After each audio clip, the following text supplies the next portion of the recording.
എനിക്ക് വേണമെങ്കിൽ ചില്ലുകൊട്ടാരം പണിയാമായിരുന്നു, പക്ഷേ സ്വന്തമായി ഒരു വീട് പോലും ഉണ്ടാക്കിയില്ലെന്ന് പ്രധാനമന്ത്രി.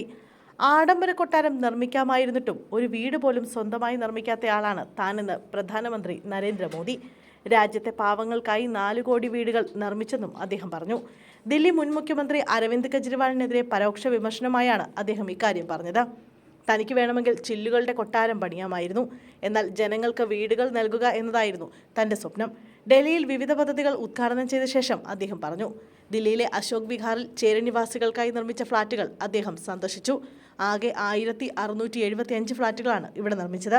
പിന്നാലെ നടന്ന പരിപാടിയിലാണ് അദ്ദേഹം കെജ്രിവാളിനെതിരെ വിമർശനം ഉന്നയിച്ചത്. ആം ആദ്മി പാർട്ടി ദില്ലിയിലെ ജനങ്ങളോട് ശത്രുത കാണിക്കുകയാണ്. ആയുഷ്മാൻ യോജന പദ്ധതി രാജ്യം മുഴുവൻ നടപ്പാക്കിയപ്പോഴും ദില്ലി സർക്കാർ മാറി നിന്നു. AAP ദില്ലിയിൽ ദുരന്തമായി മാറി. പരസ്യമായി അഴിമതി നടത്തി AAP ആഘോഷിക്കുകയാണ്. ജനങ്ങൾ ഇതിനെതിരെ യുദ്ധപ്രഖ്യാപനം നടത്തിയിരിക്കുകയാണ്. ഇനിയും ഈ ദുരന്തത്തെ സഹിക്കില്ല എന്ന മുദ്രാവാക്യവും പരിപാടിയിൽ മോദി ഉയർത്തി. ഇന്ന് ഇന്ത്യ രാഷ്ട്രീയമായും സാമ്പത്തികമായും ഏറെ മുന്നേറി.